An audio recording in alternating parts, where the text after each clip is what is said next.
Welcome back to the Tip of the Ice-Burgh podcast, brought to you as always by InsideThePenguins.com. We're going to have a lot of fun stuff on InsideThePenguins.com this upcoming season. Obviously, check out Jacob Puntori, always gets you ready to go with things to watch before every single game. And of course, some of his other pieces. Horwat is there with your beat reporter action. Every single piece of news, he's on it. I add some opinion pieces and some podcast articles, so not very much, but I try to write there as much as I can. I'll be obviously adding in some post-game coverage, as we've talked about on the show before. Check us out on anywhere you get your podcasts, on YouTube after the game or the morning after the game for Ice-Burgh recaps, which is new this season in season 5 of the Tip of the Ice-Burgh. Then we got a new writer. Haven't seen much from him yet. Excited to see what he brings to the table. Reese Comfort joins the staff. So obviously a lot of exciting things happening in year technically 3, but really 2 of InsideThePenguins.com. Horwat. It's let's just say it's year 2, and It's year 2. Year 2 in a preseason that happened to be a postseason. Yeah. It's year 2. It's gonna be again much more. A lot more stuff. We have a meeting literally almost as soon as we're done here to discuss some of the plans for the season with everyone. I'm excited about the year. I'm excited to see where everything on this website can go. We can thank the Hockey News for also giving us a huge boost in terms of getting things put together and giving us a very big team of other writers to work with in terms of the league. So also, if you are fans of other teams, go check out the Hockey News and their team sites. Everyone's doing great stuff over there. But I'm excited to see where our site specifically can go because I'm competitive and a little selfish. I like seeing what our website has done against everyone else, and it's been awesome. So but here's to another great season.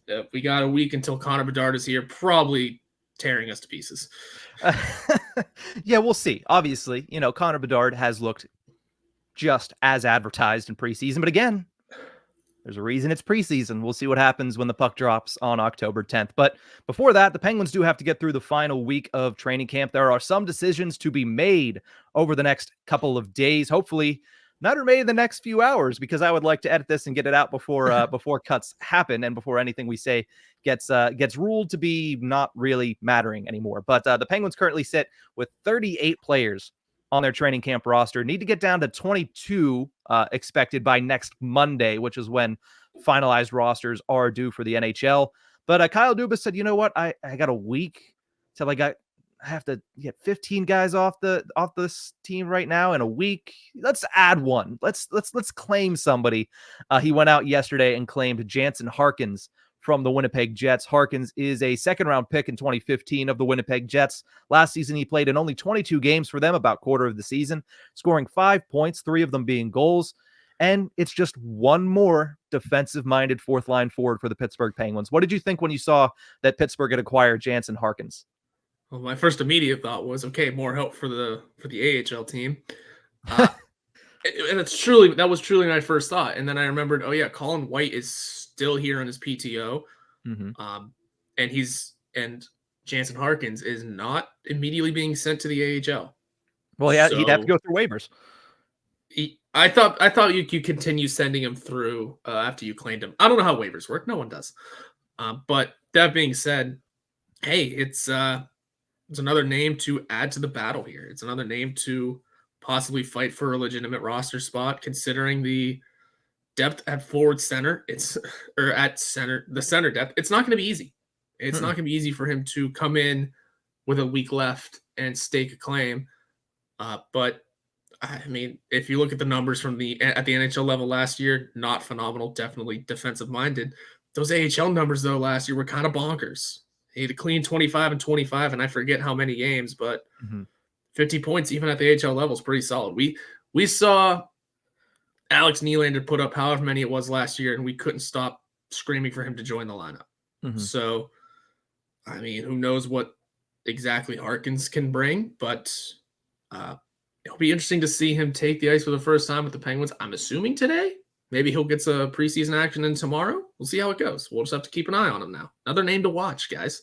Yeah, especially with the center depth. It's weird because the centers for the Pittsburgh Penguins have been set since before training camp. Like Crosby, Malkin, obviously, no crap. And then you have Lars Eller that was specifically brought in for his role. Noel Acciari that was specifically really brought in for his role. They like to talk about the fact that Jeff Carter can still win faceoffs. I heard that last week from Mike Sullivan. I was like, man, he's on the wing. Can we stop trying to tow that?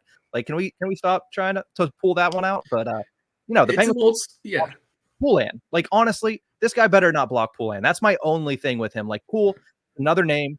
He's another option for Kyle Dubas that's trying to get them, but he better not block Poulan. And he just might, though.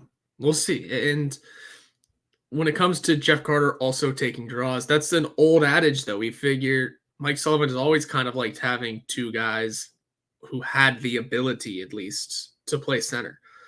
That's why Crosby and Gensel. We forget Gensel was a center for quite a while in his youth and for a hot minute in the NHL. Malkin doesn't really have a center this year, but we know he has in the past. I mean, this year the whole bottom six is completely jumbled, so we don't know exactly who's going where, but Lars Eller's going to be at third line center. Whoever he plays with, maybe they've had center, Drew O'Connor. He played center at the World Championships this year. Yeah, he did. Because we know, and Mike Sullivan has said he likes having guys that can play in multiple positions, or they can play all three forward positions. That's why Brent Pitlick was here for a little bit. Shocked he made it through waivers too, honestly. Mm-hmm. And this just another forward and that's why Jeff Carter's there too. He can play the wing, sure, and he might play the wing mostly, yeah. But if someone gets kicked out of the draw, we have another center to throw in there. So yeah, there's reasonings for everything here. And as for this whole lineup, we'll see where it goes. Yeah, there's obviously a lot of decisions to be made, and I don't think Harkins makes the team, but we'll have those predictions coming up here at the end of the show. We're going to talk about who's going to make the roster in those final couple of spots that have been up for grabs since it opened up on September 21st. So we'll talk about that in a little bit, but before we do that, another surprise at this point, there's 9 defensemen left on this roster. You would expect 7 of them make the opening day roster, so only 2 guys are not going to. Libor Hayek's here on the PTO. It doesn't seem like he's done anything really, dramatic to say that he's going to make the roster, that he's going to earn a contract, maybe an AHL contract, maybe an NHL contract that gets sent to the AHL, but I don't see Libor Hayek taking a position on the opening night roster, which leaves really one person to be cut or sent down or reassigned or whatever you want to use. It's not really cut because they're still likely with the organization unless they're a PTO and don't get an actual contract. But Ryan Shea, last year did good things for the Texas Stars of the AHL, not the Dallas Stars of the NHL. Good AHL defenseman came in, and that's what we expected him to be. We said, there's Taylor Fedun 2.0. Well, not so fast, because Taylor Fedun has been in the minors now at the minor league camp now for at least the weekend. Meanwhile, Ryan Shea still hanging around, still has a chance here, still between him and a Mark Friedman and a Chad Ruhwedel to make this team out of camp. What have you seen from Ryan Shea that really has helped him stay at the NHL camp for this long? Calm and look poised on his blue line, not making dumb plays, playing pretty smart. He just looked solid. Like I said, when you're a defensive defenseman, you don't want to be noticed.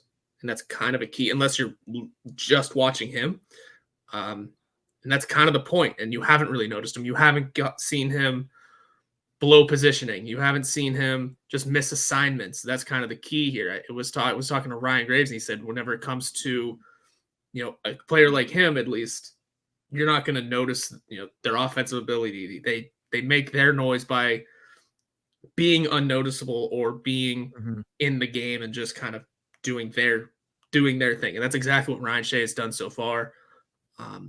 And like we mentioned, excuse me, a ton of times before, Mike Sullivan likes these guys that can play both sides of the ice. Ryan Shea has played a couple of games now alongside P.O. Joseph, both as left shot defensemen. So it will be interesting to see where that goes.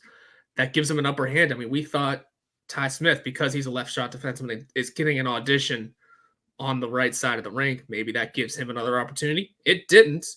But now Ryan Shea is here getting that opportunity and has played a couple of times there and seems to be getting a much longer look. So interested to see where that goes.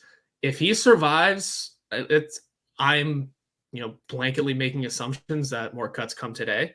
If he survives around today, I wouldn't be shocked to really see him push for at least maybe a 7th defenseman role. Yeah, and I mean, when you look at it, at this point, it's not outside the realm of possibility. I mean, you have your top 4. You have P.O. Joseph, who has seemingly taken that number 5 spot as the third pairing left side defenseman. It seems like he's kind of ran away with that. So you have 4 defensemen for 2 spots, and one of them's on a PTO and Libor Hayek. You would imagine Ryan Shea's ahead of him in the organizational depth chart. It's Can he jump one of Mark Friedman or Chad Ruhwedel? And we'll talk about that in the next segment. But I find it interesting that seemingly he's jumped at least Ty Smith, right? Mm-hmm. He's stuck around longer than Ty Smith, and he's in kind of the same position as Smith, except he does the opposite of Ty Smith, right? Ty Smith is all gas, no brakes. Ryan Shea is all brakes, no gas. So it seems as if when the Penguins have a lot of all gas, no brakes on the roster already, Ryan Shea is higher on the depth chart than a Ty Smith, and that surprises me. At least it would surprise me if you had told me that on September 21st, but seeing what the Penguins have looked like in camp and what some of the discussions have been with Mike Sullivan and his media availabilities, it makes a little sense that they want a little bit more defense lower in their defense core. But it certainly is a surprise at this point in camp that Ryan Shea is seemingly above Ty Smith on the team's organizational depth chart.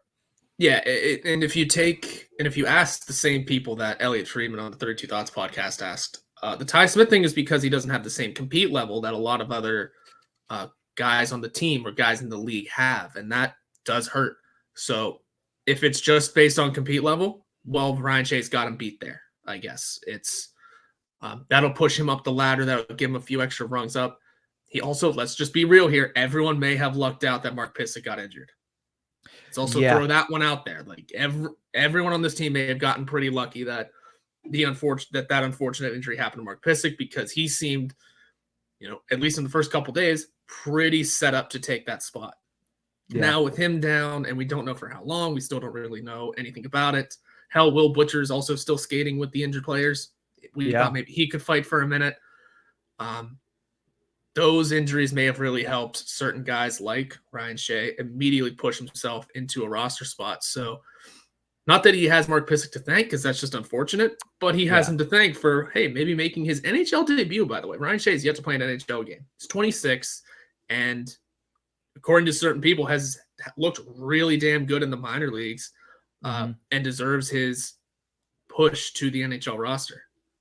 Yeah, Colby Armstrong and the Chicklets boys were definitely touting Ryan Shea's abilities over there. I think it was earlier this week or it was late last week. Either way, Ryan Shea getting some play in some national media, if that's what you want to call the Chicklets. I guess at this point they're national media. But I guess Biz being on TNT helps that too. But no, it's going to be interesting here in the last week. And I say that a lot. I need to stop saying that it's going to be interesting, because I just find the business of hockey and the business of who stays on the roster as something that's very intriguing, and the decision making and the mind behind it, which is now Kyle Dubas. Before it was Ron Hextall, and you really trying to dive into that mind is like trying to walk through a minefield in battle. But Kyle Dubas, it's interesting. It's a chess match, and I'm not exactly sure what his next move is going to be.